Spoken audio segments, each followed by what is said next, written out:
On today's episode of State of the Rockets, we're going to be talking about the Christian Wood trade. I can't believe he's actually gone. More draft stuff, including Oklahoma City possibly having interest in Paolo Banchero, and Jake Fisher's reports on agents possibly not wanting their players to play with Kevin Porter Jr. Stay tuned.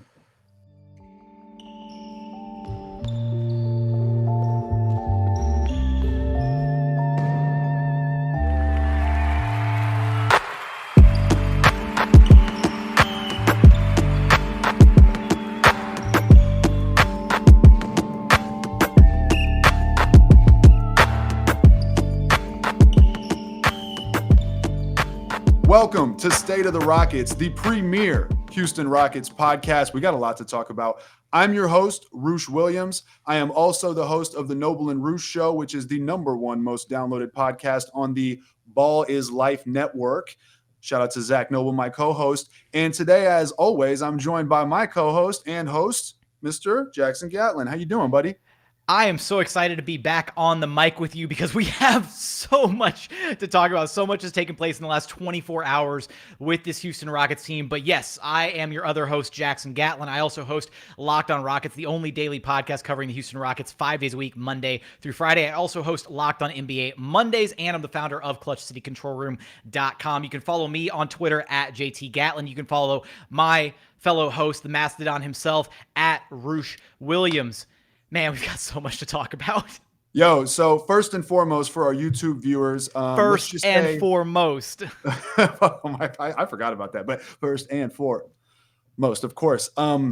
Let's just say there are some renovations at Casa de la Williams. And so I am, of course, in yet another setup. It's one of these days. Let me just address this real quick. Square footage is scarce in the state of California, and I live in Los Angeles. And I mean, believe it or not, I'm actually in a very decent setup, and I'm very thankful for that. And even this is not enough room for me to have like a dedicated podcast host space, right? So one of these days we'll get it cracking. And, Jackson for now is just the consummate professional. But that aside, we have so much to talk about. All right, today we're going to run down the Christian Wood trade. We're going to bang it off the top with that. That'll be just a dong out the gate. We're going to be talking about the draft because how can we not talk about the draft? I think it happens in exactly 1 week. Is that right? 7 days away. 7 días. Una semana. 1 week. I hope I said that correctly. I apologize. You did. If I didn't. Thank you. Oh, you know Spanish? Sí, yo hablo español. Oh, the Gatlino. Okay, hey, mi apodo es Güero, por favor. Oh, okay? my guy. All right, incredible. So we'll talk the Christian Wood trade, more draft stuff, and there's rumors that, hey, Oklahoma City might have some interest in Paolo Banchero. We'll talk about that. And then Jake Fisher, I think Bleacher Report. Is Jake Fisher with Bleacher Report? Yes. Yeah. Yes, of course.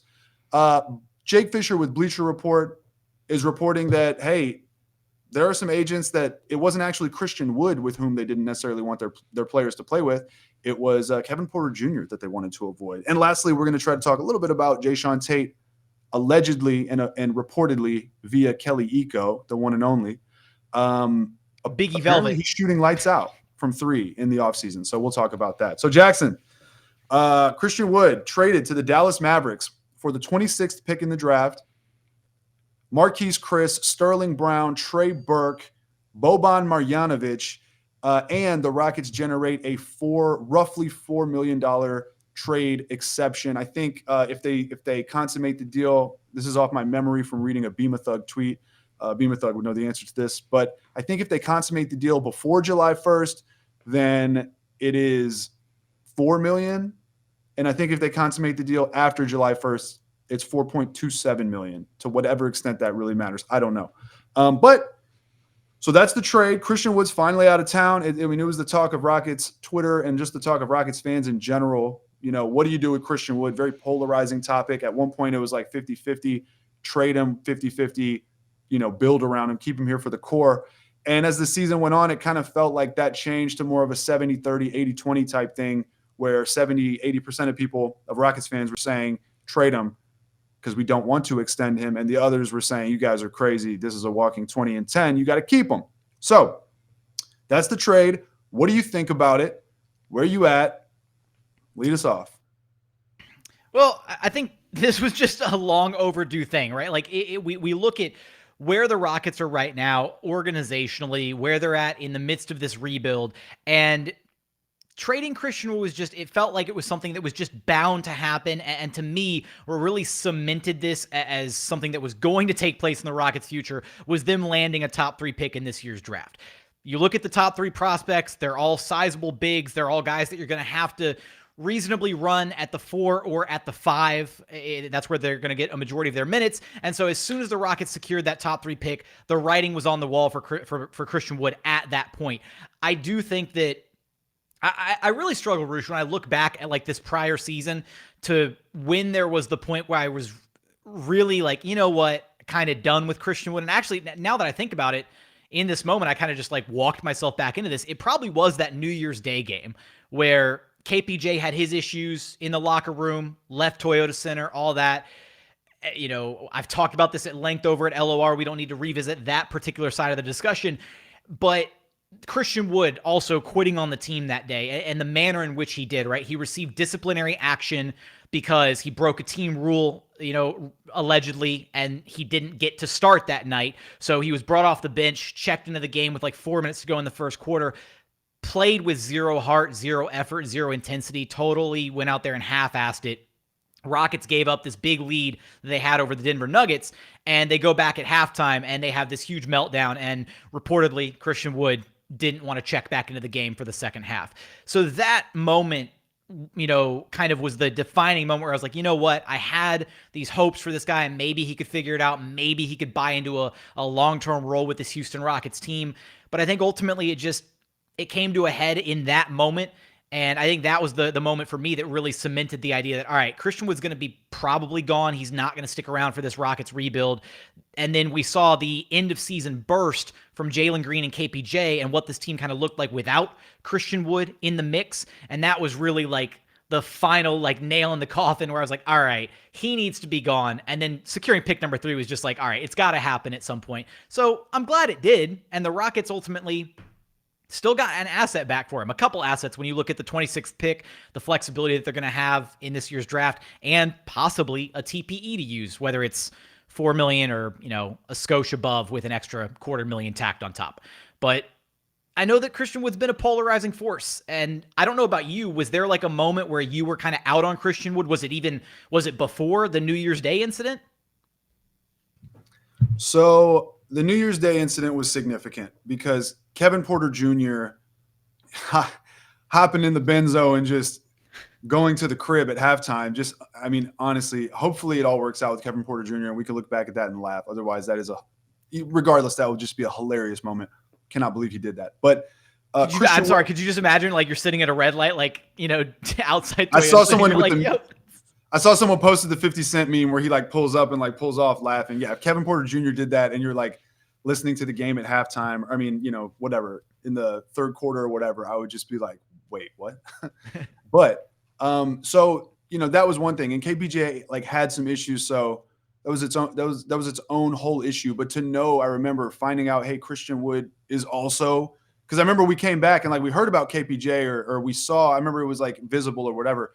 Christian Woods wasn't really visible at that point in time. And so it was a total surprise to me. And I think KPJ also hurt his ankle, if I'm not mistaken. So like we were unsure. It was originally reported that it was a KPJ quad injury that kept him out of the second half of the game, which was really concerning because he had those injuries up to that point. And so everyone was focused on just Christian Wood and why he didn't play in the second half of that game. And we already knew that there was something hinky going on with him not starting. So everybody's pointed questions in the postgame was, see Wood this, see Wood that, trying to figure out what happened. And then later that night was when it all hit the fan and we were like, oh, that's what really went down. Exactly. Right. You said it much better than I did out of the gate. So thank you. But basically when I realized, oh, Christian Wood's not starting, what's that about? You know, and you're looking for Christian Wood and then you see him on the bench and you're like, what? Like what's going on? Right. So then you quickly realize like, God damn it, Christian Wood is also throwing a fit. So that was one moment. I think the thing that kind of tipped it all off for me was, I think it was against the Warriors, right? So after they just lost a close game to the Nuggets, it was like 95-94, something like that. I don't know if you remember, but I think it's when Silas didn't play Jalen Green the last play of the game, and Houston needed a bucket. He subbed in Gordon for the game-winning play. Yeah, so I forget the sequence of things, but I'm pretty sure Christian Wood was pissed off that night. And I think they played the Warriors in the next game. And that was when remember, he like barely touched the ball. I'll paint the picture very quickly. Christian Wood was upset about his touches in the Denver Nuggets game, and he had a quote post-game where I asked him about matching up with Nikola Jokic, and I just asked him about what that matchup was like. And I was looking for how does, defending Nikola Jokic, and he said, I didn't think the matchup was that difficult. It probably would have gone better if I had gotten more touches offensively. And that was such a tone-deaf response from the way that game ultimately played out. And then he pouted the next game against the Warriors, didn't attempt a single shot in the first half. Exactly. And so, and he had that look because like I have played basketball before and I have felt like that. And you're just like, you pass the ball back, like, shoot it. I dare you, right? Like, fuck you, right? So he looked like that. And I recognized it ASAP. And I was just like, oh man, we're dealing with that, right? We're dealing with a potential contract extension, and we're talking very legitimate big money, the type that if he doesn't pan out, all of a sudden he's a burden on your franchise, that type of money. And we're dealing with this early in the season on a team that apparently doesn't win games, right? So it was all just, that it was not good. So ultimately, if you look at his history, if you look at his time in Detroit and talk to people who cover the team in Detroit, if you look at New Orleans and talk to people that cover the team for New Orleans, they'll tell you the same thing. Hey, very talented player, very good, just had some attitude issues, and I hope he can get it together, right? If he can figure it all out, he'll be very good. And that's really always been the thing with him. And in Houston, all the issues we just talked about, also things like late to player meetings, just kind of not – for a guy that has everything to prove and could really elevate his status from where he is to, a tier or 2 tiers above, and to do that on the court, to do that in terms of respect from people around the league, and to do that in terms of your paycheck, how much you get paid, for him to not grab that opportunity correctly kind of tells you all you need to know. Now, that being said, I think it could work out in Dallas.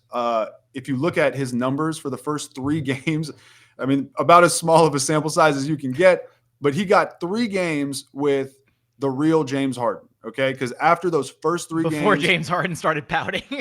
Exactly, because before it was those 3 games against Portland, Denver, and Sacramento. Then in the back-to-back, the second game against Sacramento, he sat and John Wall played.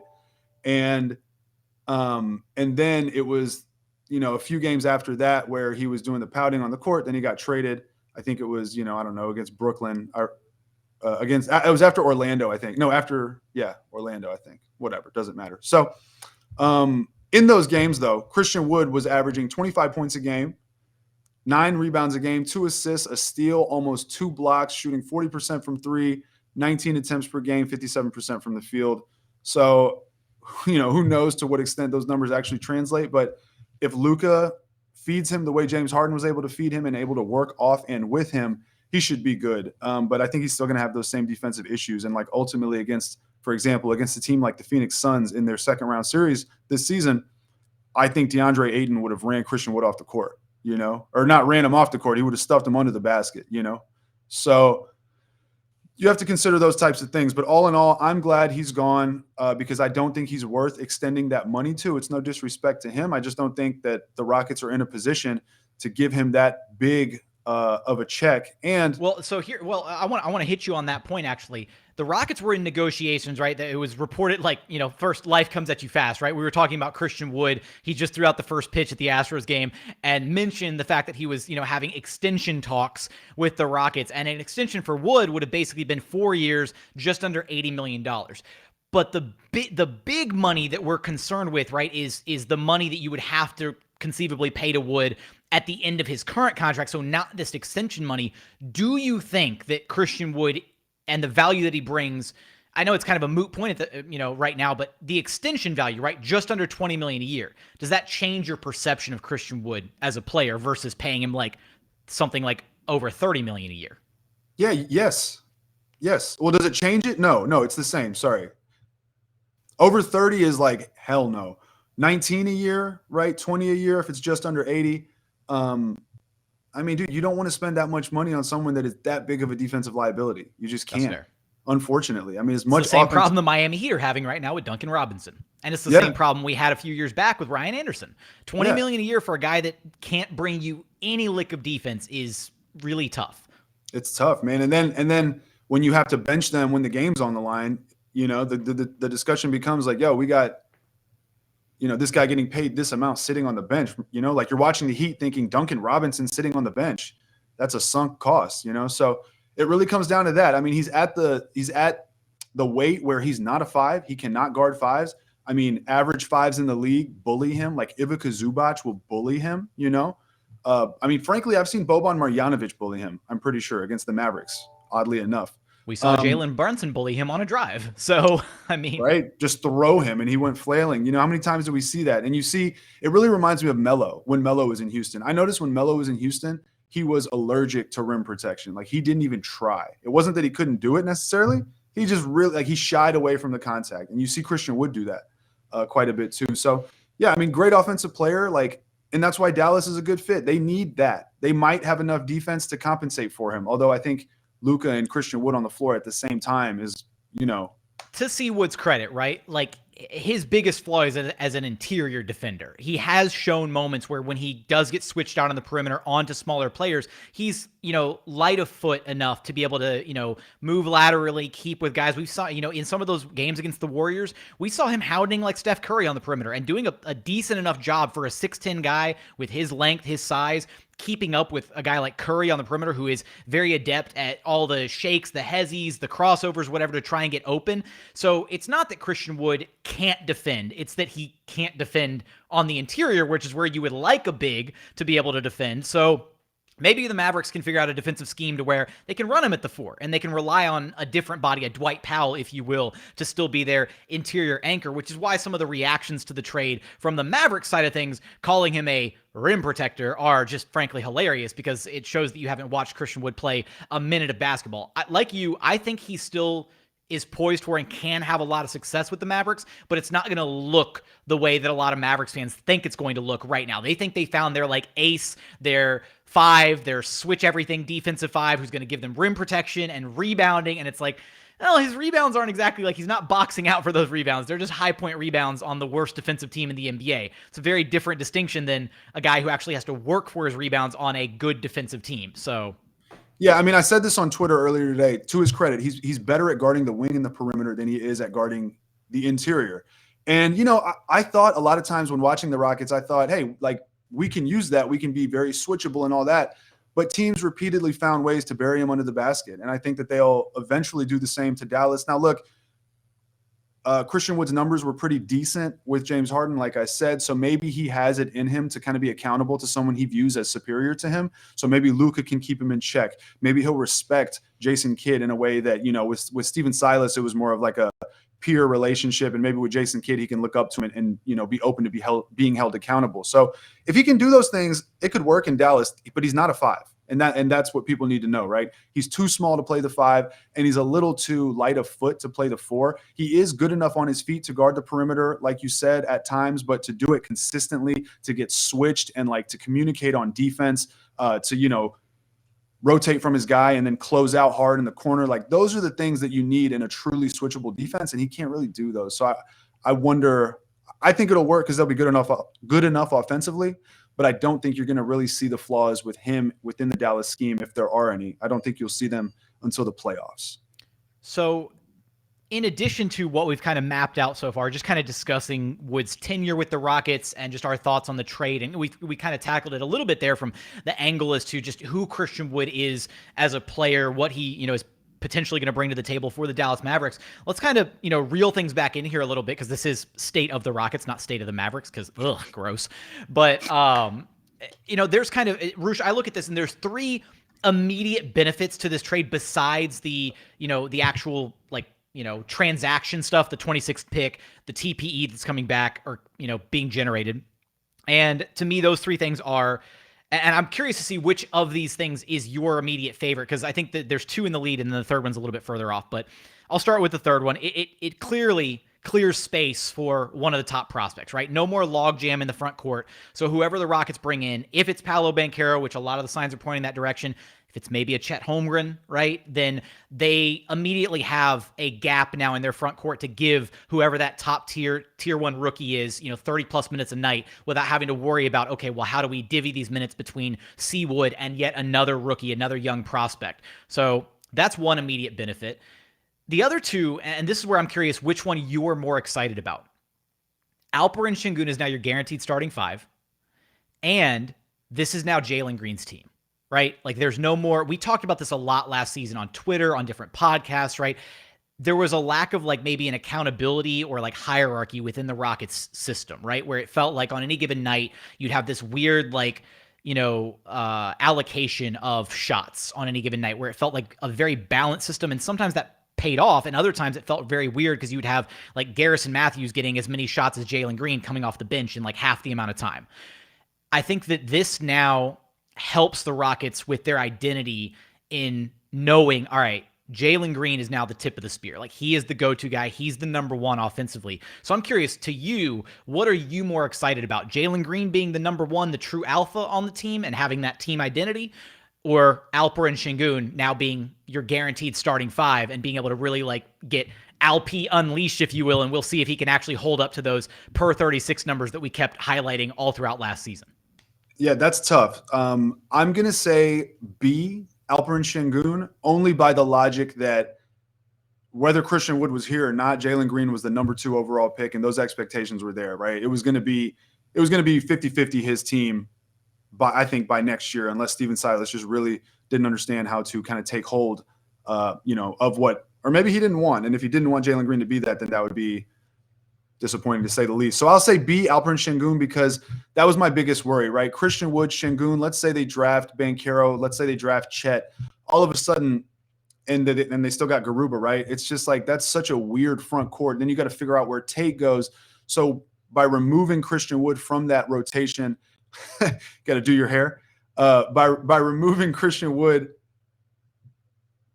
we can't hear you. You're muted. Yeah. You know what? You got me the last time we did a podcast, so I had to return the favor by being muted accidentally. But I'm going to file an issue with our agent and get upset that the makeup and wardrobe wasn't on retainer like they were supposed to be. Anyways, so Christian Wood, Şengün, like if it's Banchero or Chet, Garuba, trying to fit Tate in there, you have a log jam in the front court, and it just doesn't make sense. And I am prioritizing the young talent because I think Garuba brings some of that defensive hustle and awareness and length and toughness that the Rockets have, quite frankly lacked, and that Christian Wood directly lacked. And also I need Şengün to get, to spread his wings, right? Like if he's really going to prove he can be a 5, we got to see it. And if he's not, we got to know what we're working with. And I'm more excited about his potential and his talent than I would be with Christian Wood at an extension of $20 million or more per year, So I'll say that, but I am very excited about this becoming Jalen Green's team. Jalen Green, Christian Wood sat the last 7 games of the season. In those 7 games, Jalen Green scored 30 points or more 6 times. Okay. So that's a very small sample size. That's awesome. And then there were 3 games before that, 3 games in a row. And Jalen Green scored 20 points and 32 points in one of them, and I think like 11 in the other. So basically 7 out of 10 games, and Christian Wood sat out more than that, but those are the last 10 games that he sat out of the season. 7 out of those 10 games, Jalen Green scored 30 or more. 8 out of those 10 games, he scored 20 or more, right? So like I'm excited to see that. He's a scoring machine. We need to unleash our scoring machine. Christian Wood can also score, but I think he's in the right place to be a secondary act next to Luka and occasionally a tertiary act next to Luka and Dinwiddie. I'm assuming they'll like take nights kind of switching off, taking the scoring load or whatever. But yeah, so he can, and I think Christian Wood's going to be second in points per game on the Mavericks behind Luka, obviously, right? So that works for him. And then we need Jalen Green to be unleashed as a number 1, and we need Alperen Şengün to spread his wings, because look, the way that Christian Wood and Jalen Green played together didn't really work. Well, how many times did we feel, we don't know if it's true, but how many times do we feel like Christian Wood was waving Jalen Green off? Like, we don't have to see him bring the ball up anymore. I'm so excited about that alone. No disrespect to him. Like, he can technically handle the ball, but it just seemed like possessions never went right when he initiated from the top, especially when he brought it up. And I love that choice of words. He can technically handle the ball. I mean, he can, right? Like when you watch it, you're like, yo, this guy can handle. He's a point forward or whatever. He's got those types of skills. And we saw him develop his isolation wing offense. You know, it wasn't my favorite. I don't think it's winning offense, but it works technically, right? Like he can score and get buckets. And when he gets hot doing the step backs, it works. But you don't want to see him bring up the ball. He doesn't have the concept of initiating and running an offense, right? He needs to be that secondary guy off the pick and roll, catching the action. Like you don't want to post up Christian Wood. You don't want to ISO Christian Wood off the wing. You want to run the pick and roll to death, really over the top, give it to him, off the bounce, whatever, hit the pocket, and then just like backdoor cuts, lobs, like an occasional, pin down, get him a 3-pointer, occasional ISO from the wing, but you don't want that to be the primary thing he's doing. And so I'm just excited that we don't have to see that anymore, right? Like how many times? Oh, go ahead. Sorry, I'm on a roll here because I'm very passionate about not he's having. Cooking. Like, he's cooking. Let the man cook. It just settled in. Like this is me really coming. Like I talked about it with Paolo earlier, but this is me really coming to realization of like, yo, we don't have to watch that anymore. And how many times would you have wanted to see Jalen Green bring it up, or Kevin Porter Jr. bring it up, or Josh Chris, or whoever, right? And it also, I think, to some degree, takes away from Jae'Sean Tate's point forward abilities. We saw him kind of like scale that back this season. It felt like he did a lot more ISO. And I feel like removing Wood from the equation allows Jae'Sean Tate, just by pure virtue of Wood being gone, to assume more playmaking. Not that that's necessarily what the Rockets need, but it's something that Tate's good at that he kind of went away from. So there's a lot of addition by subtraction. And Wood, the entire personality, right, of Wood, kind of the isolation heavy, like I'm gonna get mine, whatever. I think that maybe also bled a little bit into the rest of the team at times, right? Like you talk about like locker room, chemistry, all that kind of stuff. If you see a guy out there in Wood who's just consistently focused on just getting his, waving other guys off, playing the heavy ISO ball, maybe that played a role in Jae'Sean Tate not necessarily having, kind of that team-oriented feel that we kind of had for him during his rookie campaign, where I've been pretty critical of Jae'Sean Tate, where he did scale back quite a bit this past season, where it felt like he got a bit more tunnel vision at times, was just focused on, driving the ball in and finishing in the paint, and not really looking to be that point forward, showing his court vision, his creation ability that we saw on display during his rookie year. So maybe that's another thing that you point to, is just that mentality from Christian Wood kind of spreading throughout the rest of the team. And again, I think addition by subtraction is the absolute best way to describe it if you're the Houston Rockets. When you look at what they're about to be able to do with arguably like 25 to 30 plus minutes a night of Alperen Sengun and Jalen Green sharing the floor, think about the fact that we really didn't get to see those two play a lot of heavy minutes together at all last season, because Alp was consistently so tethered to Wood's minutes and forced to basically play within the bench unit. I will say that I think that was a mistake on Silas's part. He should have tried it more, and he should have tried to get them to do it more, but he probably didn't, because I'm sure he realized that Christian was not doing it the right way. Like Christian, for that pairing to work, Christian Wood needed to cut and move, and Christian Wood wanted to ISO. So when you ISO Wood and put Alpi like in the dunker spot or in the corner, that doesn't really work. You need Alpi to have the ball, and then Christian Wood uses his length and his athleticism and his ability to catch and shoot to play off of that. But Christian Wood wanted to initiate. He didn't want to be that secondary guy. So that, sorry, continue. Which is crazy, because at one point in the season, like I asked Wood, I was like, hey, so about like your ability to like play the double big lineup, like how comfortable are you feeling with it? And he gave us a beautiful answer. He was like, Alp's got great vision, and it's better with him having the ball in his hands, and I can play off of him. And like he gave like a perfect answer, and we never really saw that translate. Like we saw a few wrinkles here and there where the Rockets would run something like some high-low action with Alp like kind of at the top of the key, and then Christian Wood would come off a little like flare screen from the corner or something, and he'd get a quick little like seal his man on his back and like immediately elevate up at the basket or something off of a pass from Alp. But we didn't see enough being run between those two guys, with Alp having the ball in his hands first. So yeah, to your point, like it does kind of neutralize Alp's strengths if he doesn't have the ball in his hands. And again, I think a lot of that was just Wood defaulting to, I'm just going to ISO and get my buckets whenever I'm on the floor. But thinking about, well, go ahead. Sorry. Continue. Say what you're going to say. No, because if it's on the same line of thinking, I'm just excited about what we're going to see with Jalen Green and Alp playing together, because I think those two guys do play so well off of each other, both when Jalen has the ball in his hands and Alp is screening for him and rolling to the rim and being kind of that, like he can roll and then he can be, that threat in the middle of the floor where he catches the ball and then makes the read and kicks it to the next right man or finishes hard at the rim, or vice versa where Alp has the ball and Jalen Green is like, running little dribble handoff sets with him. Like how many times did we see Alp screen, then rescreen again, because he's just so effective at creating space for his guards, for his ball handlers, to give them the offensive advantage. And oh my God, above all else, Roosh, I'm so happy I never have to watch another Christian Wood screen in my life. That man cannot set screen. I am 6 feet tall and I weigh 175 pounds on a good day. I could set a better screen than him. Jackson, I literally, as you were speaking, I opened up Twitter because when you were talking about Alpi setting screens, because he sets good ones, it made me think this is the realization. Like 20 minutes ago, I had the realization that I never had to watch him bring the ball up again. I am now in real time having the realization that I don't have to watch that man screen anymore. And I literally opened Twitter so that I could type that. I was going to say, oh my God, I just realized right now. I just realized I never have to watch Christian Wood set a screen for my team again. I never have to watch Christian Wood. Hilarious. But look, set a screen on my team again. So if you're watching this, go back and find that tweet. This is when it happened. Oh my God, I just realized I never have to watch Christian Wood set a screen on my team again. Bang. And you're totally right. If you go back and watch, if you have League Pass, go back and watch the games where Jalen Green and Alperen Şengün really played together. Jalen Green, some of his best passes, some of his best pick and roll action came with Alperen Şengün because he sets good screens. He knows how to roll. And then vice versa, like Jalen Green knows how to move. Josh Chris, they're athletic. They know how to move. And Alperen Şengün can take advantage of that. It's when he shines, when he has cutters that are athletic because he can hit them on the fly. And it's one of his strengths. But I was also going to say this. I don't think – get off your phone. No, you can't tell me what to do. Hang up and hang out. I think I'm listening. I'm multitasking. Stop. I know. I do it too. I think the biggest thing is the most important thing is that the Rockets had 3 guys who all aspire to be alpha scorers. Okay. So Kevin Porter Jr. wants to be an alpha scorer. That's why the transition to point guard was like a project or whatever. Jalen Green, we know that's his thing. He's supposed to be, hopefully in a couple of years, he's the best scorer in the game. We'll see. Christian Wood wanted to be an alpha scorer. He didn't want to be a pick and roll lob threat guy. He wanted to be the guy, right?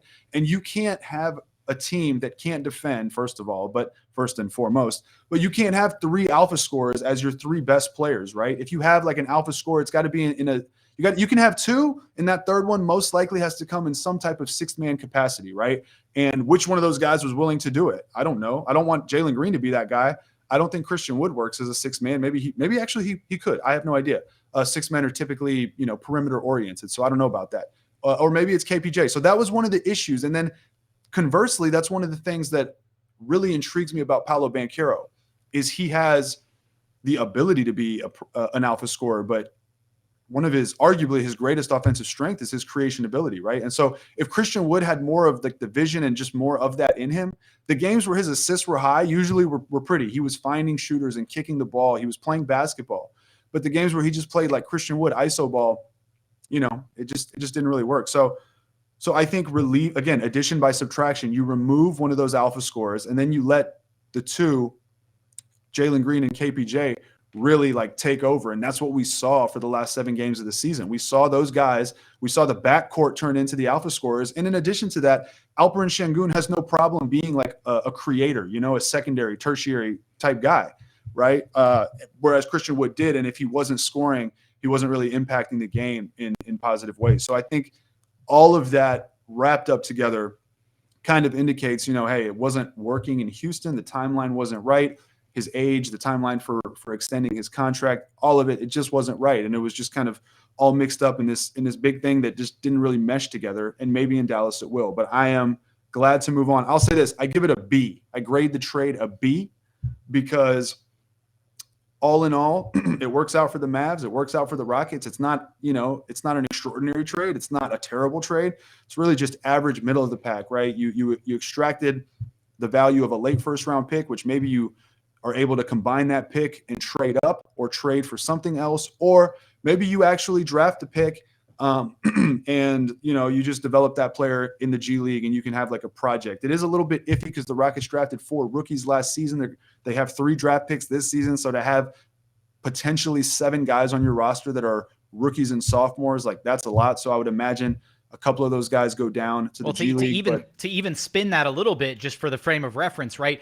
One of their 4 rookies from last season didn't get a ton of burn in Usman Garuba. So the way that we should really view him is effectively like this upcoming season is going to be more or less his rookie year, albeit, again, varying degrees of professional experience. And we know, based on the reporting from Jonathan Fagan, that the Rockets are incredibly high on Jae'Sean Tate, a guy that they committed a legitimate NBA contract to. They upgraded him from the 2-way deal, and so they're incredibly high on his ability to contribute to this team. So that's 2 guys that are more than likely going to be in the fray, in the rotation in some capacity, based on how excited the Rockets are about where they're at with those 2 guys and the fact that they didn't get a ton of run this past season. So to have those 2 guys and potentially on top of that picks 3, 17, and 26, that'd be 5 brand new players to try to fold in to a team. That's 1/3 of your roster. That's kind of a lot to accomplish, which is why I definitely lean to the notion, or subscribe to the notion, that I don't expect them to make all 3 of those selections.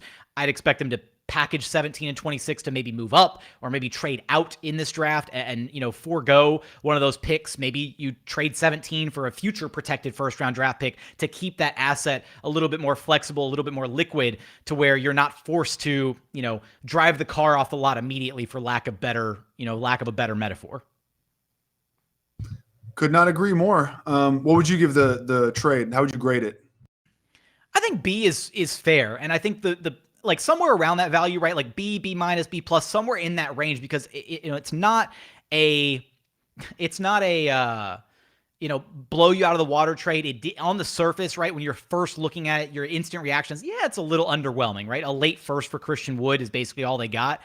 But at the end of the day, you start extrapolating all the different branches from this trade and all the stuff that we just went over, all the different benefits that will be immediately received because of this trade for this Rockets team. And it's so much more than just the pieces going from team A to team B and from team B back to team A on the surface when you are evaluating this trade. And I think that's what's being missed in kind of the general media NBA landscape, right? I woke up Thursday morning and I basically said, all right, not quite to the degree of like the, inflammatory comments post James Harden trade for the Rockets and Rafael Stone and slamming the organization. But I did say, expect there to be a lot of NBA media pundits who are going out saying, oh, the Rockets got fleeced and this team got absolutely bent over, worked over, whatever. And I've seen a lot of that, because people who don't watch the Rockets don't understand how this trade truly benefits them. And maybe you could argue that they should have gotten a little bit more value for Christian Wood. Maybe they missed their window to trade Christian Wood last offseason, last draft, whatever. Maybe that was when his value was at its peak, but hindsight's always 20/20. And ultimately, they still got back some good value for him. They paved the way for the young guys moving forward. And now their timeline is clear as day about they are focused on the youngsters. They're focused on the true, young core of the rebuild. And I couldn't be more excited about the future of this team. Yeah, pretty much, man. 26th pick in the draft, trade exception, $4 million for a guy that you definitely were not going to re-sign. And a guy that, a few months ago may not have even gotten you the first pick in the draft, or sorry, a first round pick in the draft. So all in all, I mean, I'm happy. I think the Rockets have a lot to look forward to. And I think that segues us into our next segment, unless you have any thoughts on Christian Wood. I don't. I'm all tapped out on Seawood thoughts at this point. All right. You spent, buddy? I'm spent. I've been talking Seawood for the last 24 hours. Man, it's gone, and we never have to watch another screen. So we're good. Hey, and best of luck. No hard feelings, man. It's been a weird era of Rockets rebuild. It's been, a couple decades. Right. And I do think, right, it's possible. This kind of dates back to one of our old shows, right? Talking about critique, fandom versus hate, all that stuff. We can still wish Christian Wood the best of luck. It didn't work out here in Houston. It's unfortunate that the timelines didn't sync up. Best of luck in Dallas. Not too much good luck, though, because it is still the Dallas Mavericks. But, to say, we're not hating on the guy. It didn't work out. He had certain, deficits in his game that just didn't complement this Rockets young core. And at the end of the day, that's just kind of what we're highlighting here. So, hopefully it works out for him. The rebuilding Rockets of a couple decades ago, I'm not saying Christian Wood and Steve Francis are similar in any way, really, but they do have one slight similarity in that, their character attitude issues were the big kind of thing, right? And that they were, I guess Christian Wood's efficient, but and Steve Francis was not. But they were basically like scoring players with cool flash that, didn't really play winning basketball. And Steve Francis fell off quickly, and unfortunately, pretty quickly. And if you would have looked back and said, man, I wish we would have kept Steve Francis and paid him that big money just out of like some type of attachment to like a weird era of Rockets basketball as you try to rebuild and bounce back, as they were doing after, the Olajuwon era, or, Francis played with Olajuwon, but then he was traded, obviously, and he was older at that time anyways. But if you look back on that, you'd be like, that was not the right decision. And even though McGrady didn't work out, that was because of injury to him and Yao. So different scenario. But yeah, all in all, that's that. And so moving on, to potentially replace Christian Wood at the 5 or the 4, I have warmed up very significantly to the idea of the Rockets drafting Paolo Banchero. And lately, today, I believe, Jake Fisher is reporting that OKC is not necessarily a lock to take Chet Holmgren. And so that means they might be open to taking Paolo Banchero. And that gives me a little concern, because I think I'm at the point where I basically accepted it's Banchero and I like it. And I've started thinking about it and like watching clips and film, with that in mind. And so I don't know. If it doesn't happen, like, I feel like 89% of the fan base is going to be suddenly devastated. Like, I'm there too. Like, it's, and I started out with Banchero lower on my board, right? And I worked my way into it, revisited all my, pre-draft thoughts and expectations and, analysis, and really warmed up to him. And the more that I started to look at him, like you alluded to earlier, right, as that facilitator, as a guy who has the capability to be that primary alpha level scorer, but also has the chops to be a playmaking force offensively, right? Like, I mean, that's exactly the type of guy that you potentially, when you think about forming maybe a potential big 3 with Jalen Green and Kevin Porter Jr., which we're going to talk about his, potential, locker room issues here in just a second. But like, that's exactly the kind of guy that you would think would be able to be like the offensive fulcrum for those two guys. That's kind of how we have viewed Alperen Şengün potentially a lot of this last season, was thinking, you know what, maybe we don't necessarily need a traditional point guard for the Houston Rockets if you can kind of play make by committee with a guy like Alperen Şengün, who you run a lot of the offense through as a big on the floor, a la, the Denver Nuggets a little bit with Nikola Jokic. And then you see, teams in the finals right now, the Celtics, the Warriors, they don't have, traditional point guards. Steph Curry is a point guard for sure. His handles are point guard worthy for sure. They run a different offense, but they're unique because their two main players not like constantly move. So if that's how you want to, if we're going to play like that, we could. Jalen Green could do it. I bet Josh Chris could do it. I don't think Kevin Porter Jr. would do it. He's like a stand at the perimeter unless he has the ball in his hands kind of player. So not apples to apples. It's more apples to oranges. And then you're also seeing Celtics, no point guard, Marcus Smart. What's killing the Celtics right now? Turning the ball over because they don't have someone to really like take care of it. So consider that. And but what were you saying? And no, and those are fair points, right? And fair, reservations to have about the way that those two teams are kind of being run. But I think the biggest point, right, is just the way we see the NBA transitioning, right? Is it's great to have guys who are versatile at every position, right? Gone are the days where this Rockets team was so one-dimensional, where you had one, maybe two guys who could put the ball on the floor and make something happen, right?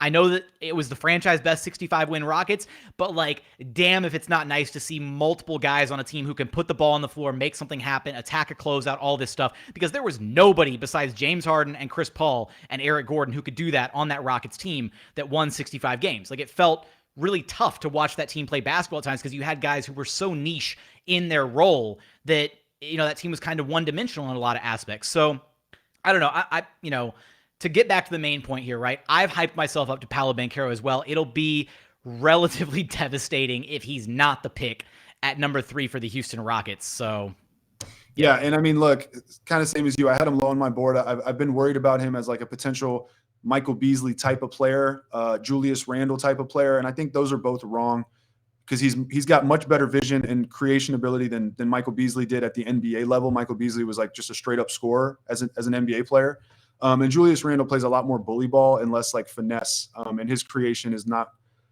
I don't think it comes in the same context as Paolo. So those things combined with the fact that he's actually a good man-to-man defender. His issue is sometimes he kind of gives like low effort and doesn't like finish through plays, and sometimes he's unaware off the ball. So those are serious issues, and you got to hope that he's dedicated to fixing those. I am optimistic. Hey, we knew a guy like that. He turned out pretty good. I was going to say, I'm optimistic because of Jalen Green. He started out being a defensive liability, and I think by the end of the season, he played some of the best on-ball defense on the team. Oh, that's not even who I was alluding to. Sorry, I was talking about James Harden. Yeah, there you go. Yeah. A guy who's right because and even Paolo. Well, I was going to say Jalen Green before you chimed in, but. Fair. But even Paolo referenced this like in an interview. I forget. I apologize who he did the interview with. Somebody on ESPN. Pre-draft interview talking about what's your biggest weakness, and he basically said, "Look, I probably lose focus defensively at times, right? And I'm not as engaged on that side of the basketball as I should be." And he said, he kind of threw out like a half-hearted excuse where he was like, maybe it's sometimes I'm a little exhausted from like doing stuff offensively, which is kind of fair, right? You look at some of the guys who do shoulder an absurd offensive load at the NBA level. And guys absolutely take breaks defensively all the time, right? Like guys like LeBron, Luka, Harden, right? Those heliocentric players. Even Giannis takes breaks defensively every so often, right? No player at the NBA level. You have to, unless you're like in crazy shape.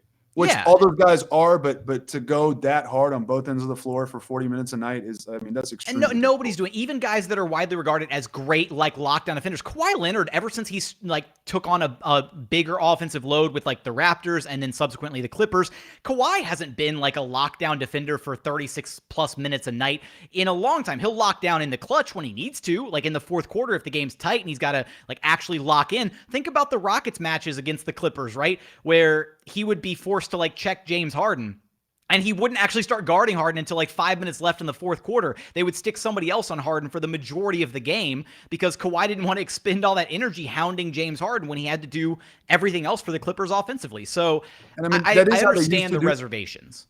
That is how they used to do things too. Like Michael Jordan used to play hard 40 minutes or whatever night, both sides of the floor. Olajuwon, like centers, because it's a little easier to do it when you're like posting up and on the block instead of chasing around on the perimeter. But it also leads to like having a shorter career most of the time when you're going that hard on both ends of the floor for that many minutes a night. So totally get it. But like I said, we saw Jalen Green improve, and it's all about your mindset. If you're willing to improve, as long as you have the tools and the desire and the drive, you can do it. So I would hope Paolo is that kind of guy. And yeah, I've just basically become excited about his ability to pass the ball and his vision, because adding that to this team, in addition to Alperen Şengün, around a scorer like Jalen Green with a talent like KPJ, it's interesting. I'd at least like to see it. Like I want to see how that comes to fruition on the court.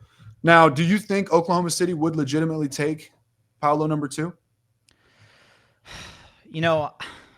The more that I think about it, it's because I originally told myself that it wouldn't happen because they have SGA and they've got Josh Giddey already, two guys that really need the basketball in their hands to be effective. So why would you take yet another guy who is at his best with the basketball in his hands? But if you think he's the best prospect available, and if OKC, ultimately evaluates him as a better overall prospect than Chet Holmgren, then why wouldn't you take him? But I do think Chet, has just as high, if not arguably a higher ceiling than Paolo Banchero. I'm hoping Sam Presti doesn't like try to outsmart himself, because again, at this point, I'm bought in on Paolo Banchero at number 3 to the Rockets. And if Presti suddenly reaches at number 2, look, the one thing we've got in our favor, the Vegas odds still have Chet Holmgren as the favorite for number 2. They've got Jabari locked at number 1. They've got Chet Holmgren locked at number 2, and they've got Paolo Banchero at number 3. Can you hit us with the odds? I can in like 5 seconds if you hold you got to carry the show for a minute. Of course. Look, I've seen a lot of people say that, Chet is the kind of guy that a GM they wouldn't get fired for taking him number 1, but they'd get fired for, not taking him if he was available and he, whatever turns out to be the truth. So I'm hoping that logic leads OKC to take Chet. But man, maybe there's a scenario where they plan on trading SGA and then they want another creator scorer kind of guy like Banchero, and they plan to pair like Banchero and Giddey. Now in theory, those are two talented offensive players that can't or have question marks from 3 and on paper cannot defend. So maybe OKC doesn't go that route. But yeah, I just think it would. Yeah, what are the odds? So right now, courtesy of our friends over at Bet Online, I'm gonna dive into a Bet Online read right here for all my Locked On Rockets fans. No, I'm kidding. Right now, first overall pick in the NBA draft, Jabari Smith Jr. minus 200 to go number 1 overall. Chet is plus 130, and then Banchero's plus 900 to go number 1. So that's probably not happening. For the second overall pick, Chet Holmgren is minus 165 as the favorite. Jabari is plus 130. And then Paolo Banchero, again, distant at plus 900. And then Jaden Ivey's all the way down at plus 2,500 for the second overall pick. And then third overall to the Houston Rockets, Paolo Banchero is minus 500. Jabari is plus 900. And Chet Holmgren is plus 1,000. So Jabari has better odds to the Rockets as the third overall pick than even Chet Holmgren does. So I if you're concerned about it, which again, we are a little bit based on some of the reporting, Vegas always knows. So hopefully we can take that to the bank. Interesting. That's interesting. I've been getting a little worried. But those odds are, I mean, that if you want to, it shouldn't assuage all hedge, your throw worries, down some money on Banchero. Huh? It shouldn't assuage all your worries, but it should help a little bit. Yeah, no, I mean, well, it's like a plus 900. What is he to go? What is Banchero to go second? To go second, he is plus 900. Yeah. Plus 900. So plus 900 to go first and second.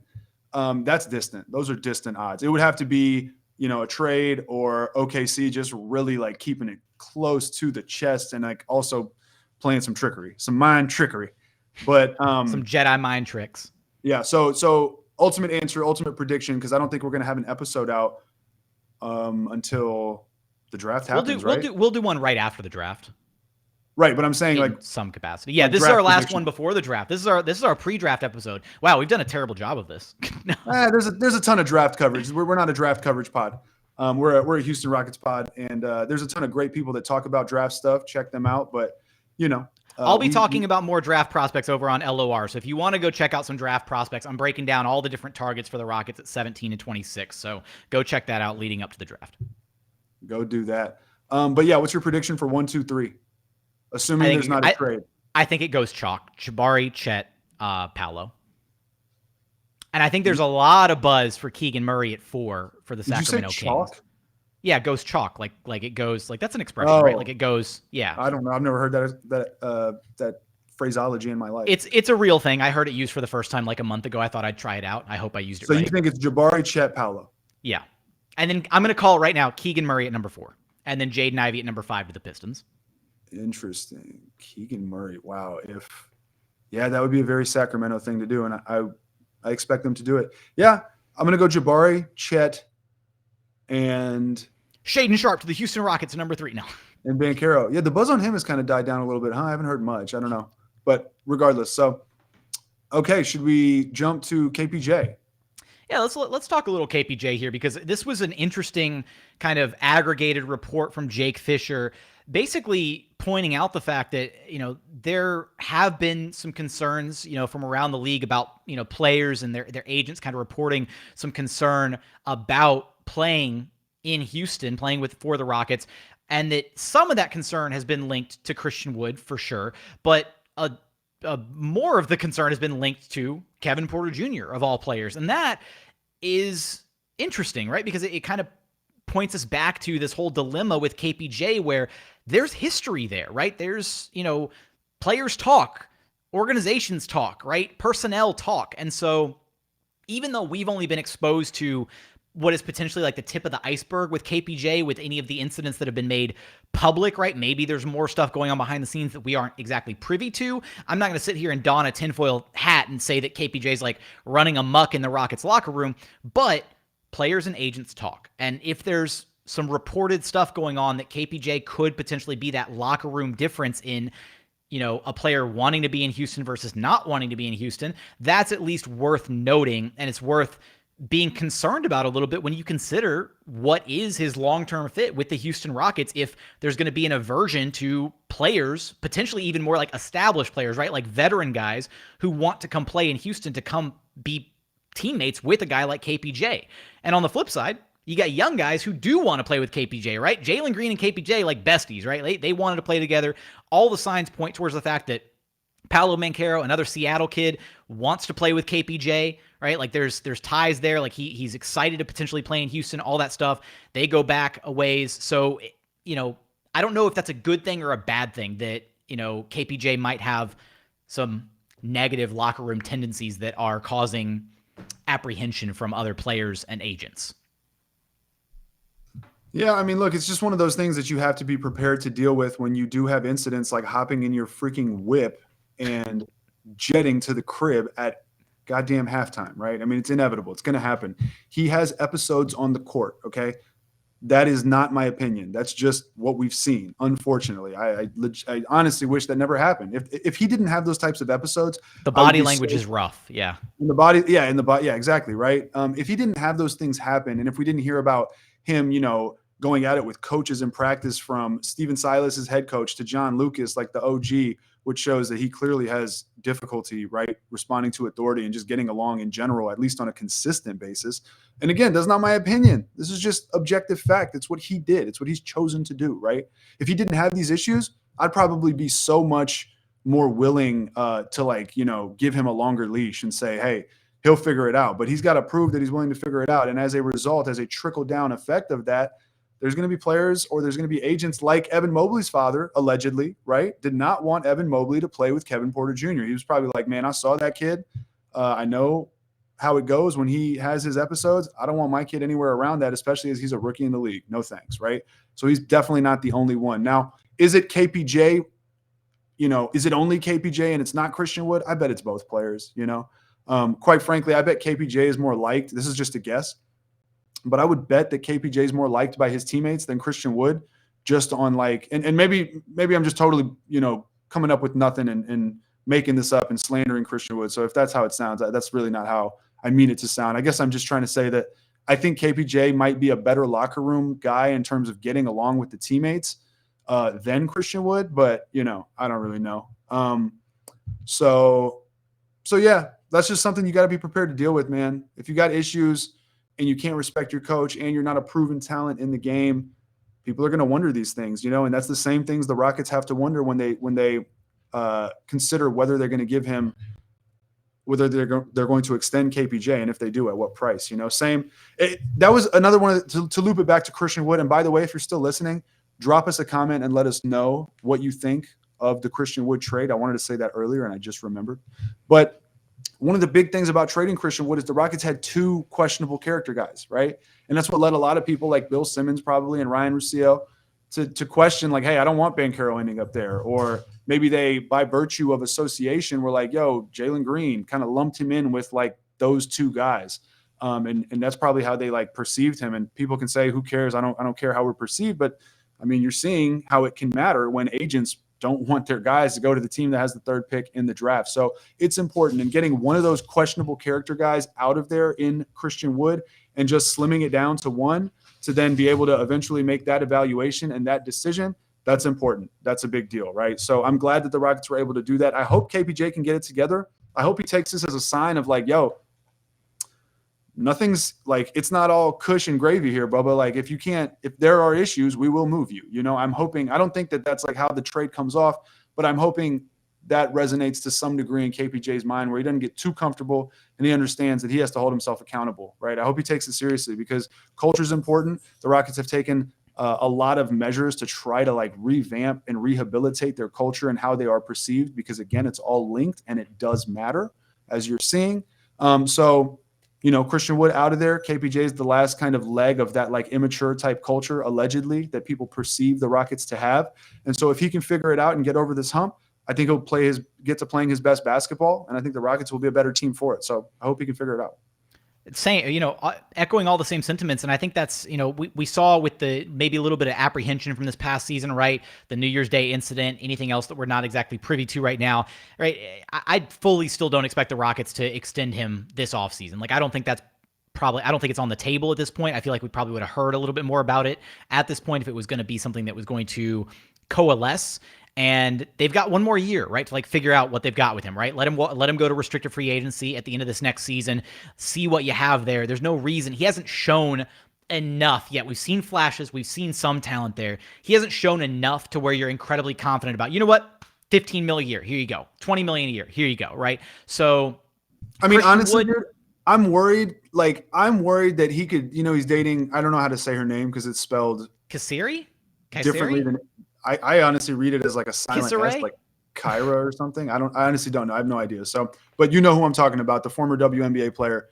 Beautiful, by the way. But I'm worried that if he breaks up with her, he could go through like an episode and you'll see him like lash out on the court. Now, maybe I'm just overreacting, but like those are the kinds of things that you have to worry about with KPJ, right?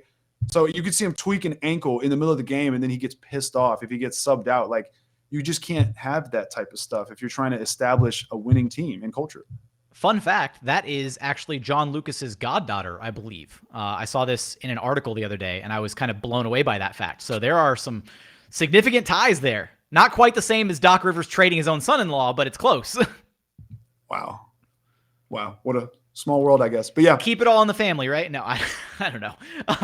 So that, I mean, that's what I think at the end of the day, right? Like all the talent's there. If he could just get over those like immature episodes, you know, and prove himself mentally, prove his mental toughness.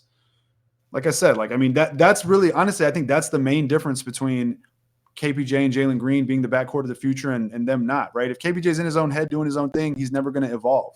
And I don't want to turn this into a referendum on KPJ completely, although I guess we kind of already have. But like I said, man, players that do that in the NBA stand out in a bad way, right? And you can't think of many off the top of your head that are prominent players, especially not in today's NBA, right? Character issues, like they get taken care of. So that's, I mean, like there's such a deep pool of talent that if you have an equivalent level of talent, I got you. If you've got an equivalent level of talent between two guys, but one guy has character issues and one guy doesn't, you're absolutely going to go with the guy that doesn't have character issues. So as Roosh's dogs try to make guest appearance here at the tail end of the podcast. Exactly. You got anything else you want to chime in before we wrap this thing up? Because I got one more thing I'm going to add in here. No, man, I think that's it. Just make sure, God damn it, Marty. Just make sure that, you subscribe, like, comment, and all that. And, or unless you got a topic. Well, it's not a topic. It's just I'm going to throw this in here because we didn't have a ton of time to talk about this as we're kind of pushed up against the wall here of our allotted recording time. But we did mention Kelly Eco reporting that Jae'Sean Tate is shooting lights out, apparently, after making a quick tweak to his shooting form. I'm curious, and I want to leave this as a final question for our listeners, and I'll lob this up to you really quick. What percentage would Jae'Sean Tate have to be at with his three-point shooting for you to basically for him to be in consideration to retain a starting spot this next season? 35 point something, preferably 36. Ideally, in a somewhat realistic world, ideally 36%. If he could hit 36%, I might be willing to accept 35. Anything below 35, and it's like, even 35, I think is a little too low for how frequently he'll be left open. But if he can hit like 36%, if he could somehow hit 38%, it would change everything about Jae'Sean Tate. Yeah, he becomes an instant lock to be like a starting caliber wing in the NBA because he becomes a 3-and-D wing that can play make, facilitate, lockdown positions 1 through 4, even 1 through 5. His shooting has been the biggest hang up on his game. So if that has changed this offseason, that is a huge bonus for the Houston Rockets because then that guy becomes or should become your de facto starting forward moving forward at the 3 spot next to Jalen Green and Kevin Porter Jr. So let us know in the YouTube comments what percentage would Jae'Sean Tate have to get to with his 3 ball for you to feel comfortable with him in that starting 3 spot moving forward for the Houston Rockets. I'm with you, Roosh. I think 35 is my floor, my minimum. You could I don't think you could talk me any lower than that, especially if you've got Banchero and Al P starting at 4 and 5, potentially. You need to have somebody who can knock down some shots at that 3 spot. But with that, that's going to wrap up our show. If you haven't done so yet, you got to hit subscribe, please. We will love you forever. Hit subscribe wherever you listen to your podcasts, Apple, Spotify, Google, wherever you get this podcast. Smash that subscribe button. Follow us on YouTube. We're like, all the subscribers on YouTube have been incredible, right? We appreciate each and every one of you. Go to YouTube, search State of the Rockets, like, comment, subscribe, all that good stuff. But until next time. We're getting more and more comments, and I love it, man. I do my best to go through and respond to everyone. So comment. I mean, unless you're just like making fun of us or something, I think that's not productive. But we're open to criticism and feedback. You're allowed to make fun of Roosh. You can't make fun of me. Yeah. But yeah, definitely leave a comment, man. Interact with us. I think that, this is the premier Houston Rockets podcast for a reason. So I'll let you boys, man. Let's keep it going. Let's keep the train moving. Follow Jackson at JT Gatlin. As you can see, follow me at Roosh Williams. And man, let's get it. Rockets draft in 7 days. We'll see if they're bringing home one new rookie, 3 new rookies, who it is. Do they move up? I remember last last draft was like we were all waiting for a trade, and then we got the Şengün one, and that was so exciting, right? So we'll see what happens this time. And yeah, man, I look forward to recapping that draft in the next episode. Absolutely. Let's get it. Stay tuned and be sure to come back and keep listening to us here at State of the Rockets. Our double bang, bang, bang.